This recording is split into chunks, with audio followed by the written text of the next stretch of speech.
আজি আমি কলিয়াবৰ জিলা আমচুৰ উদ্যোগত আমাৰ দ্বিতীয় পৰ্যায়ৰ বান সাহায্য শিবিৰত আমি গৈ আছো আৰু ইতিমধ্যে আমি দুটা শিবিৰত আমি বান সাহায্য কিছু পৰিমাণ দিছো। আমি যেহেতু কলিয়াবৰ জিলা আমচুৰ আমাৰ সদস্যসকলে আমি এটা সিদ্ধান্ত লৈছিলো যে আমি প্ৰতিদিনে অন্তত 400 পৰিয়ালক আমি বান সাহায্য দিয়াৰ এটা প্ৰস্তুতি চলাম আৰু সেইমতে যোৱাকালি আমি প্ৰথম পৰ্যায়ত প্ৰায় 450 পৰিয়ালক আমি বান সাহায্য দিবলৈ সক্ষম হৈছো আৰু আজি দ্বিতীয় পৰ্যায়ত আমি 400 পৰিয়ালক আজি আমি বান সাহায্য দিম। কিন্তু এটা আমি এই অঞ্চলসমূহ ভ্ৰমণ কৰি আমি কিছুমান বস্তু আমি দেখিবলৈ পাইছো। অসম চৰকাৰে বানাক্ৰান্ত লোকসকলক যি বান সাহায্য বিতৰণ কৰি আছে কেৱল মাত্ৰ অন্যান্য অঞ্চলত আমি পৰ্যাপ্ত পৰিমাণে দেখা পাইছো আৰু য'ত সংখ্যালঘু লোক বসবাস কৰে তাত কিন্তু চৰকাৰে পৰ্যাপ্ত পৰিমাণৰ না ৰেচনৰ ব্যৱস্থা কৰিছে না অন্য কোনো যাৱতীয় সামগ্ৰীৰ ব্যৱস্থা কৰিছে। গতিকে এনেকুৱা এটা দুৰ্যোগময় পৰিৱেশত চৰকাৰে যদি একনায়কত্ববাদী মনোভাৱ দেখায় এইটো চৰকাৰৰ ভৱিষ্যতৰ কাৰণে শুভ লক্ষণ নহয়। চৰকাৰে এইটো মনত ৰখা উচিত, গণতান্ত্ৰিক ব্যৱস্থাত ৰাইজেই ৰজা। গতিকে আজি যিসকল মানুহ এই দুৰ্দশাত ভুগি আছে তেওঁলোকৰ প্ৰতি যে চৰকাৰে ভাল এটা নজৰ দিয়া নাই সংখ্যালঘু লোকৰ প্ৰতি, এই মানুহখিনি অভিশাপত কিন্তু অসম চৰকাৰ অভিশপ্ত হৈ এই অহংকাৰী চৰকাৰৰ কিন্তু শীঘ্ৰে পতন ঘটিব।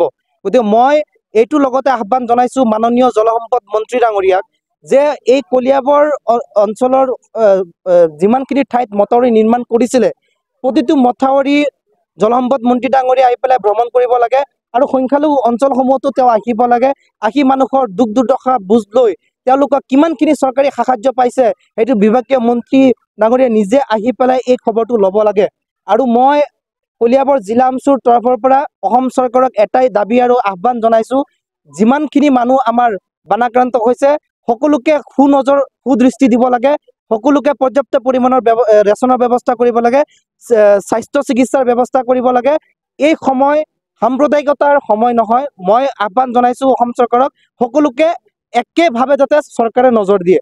এইখিনিয়ে আমাৰ কলিয়াবৰ জিলা আমচুৰ পৰা চৰকাৰলৈ আহ্বান। এই কথাটো স্পষ্ট হৈছে সংবাদ মাধ্যমৰ জৰিয়তে, আমাৰ ওচৰত প্ৰাপ্ত খবৰ আছে, প্ৰাপ্ত খবৰ স্পষ্ট হৈছে যিবিলাকৰ বানগ্ৰস্ত নহয়, কোনো ক্ষতি হোৱা নাই তেওঁলোকেহে বান সাহায্য পাইছে। যিবিলাক বানগ্ৰস্ত এতিয়াও শিবিৰত আছে তেওঁলোকে বান সাহায্য পৰা নাই। চৰকাৰে এই ক্ষেত্ৰত এটা দৃষ্টান্ত দেখক, এটা তদন্ত কৰক, তদন্ত কৰি আচলতে যিখিনি প্ৰকৃত যিখিনি বানগ্ৰস্ত মানুহ তেওঁলোকক বান সাহায্য নিদিয়ে। যিসকলে বানগ্ৰস্তৰ নামত তেওঁলোকে কোনো ধৰণৰ পানী তেওঁলোকৰ অঞ্চলত নোহোৱাকৈ তেওঁলোকে বান সাহায্য গ্ৰহণ কৰিছে, তেওঁলোকক ওপৰত এটা ব্যৱস্থা গ্ৰহণ কৰিব লাগে, যিটো ব্যৱস্থা নেকি আৰু মানুহৰ মুখে মুখে হয় যে এনেকুৱা চৰকাৰখনে এই ক্ষেত্ৰত অলপ কঠোৰ হৈছে বুলি।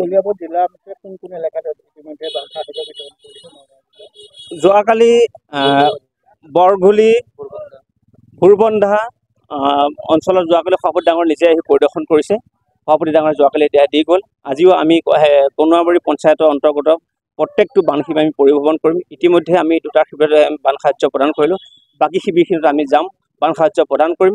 তাৰ উপৰি আমি আজি যিখিনি আমি বান সাহায্য আনিছোঁ এইখিনি যদি আমি বাচি যায় অন্য এটা অঞ্চললৈ আমি নিশ্চয় যাম। তাৰ উপৰি আমি আৰু বান সাহায্য সংগ্ৰহ কৰি আছোঁ। খবৰ মানে এনি লাইভ 24/7 আৰু এনি লাইভ ডিজিটেল।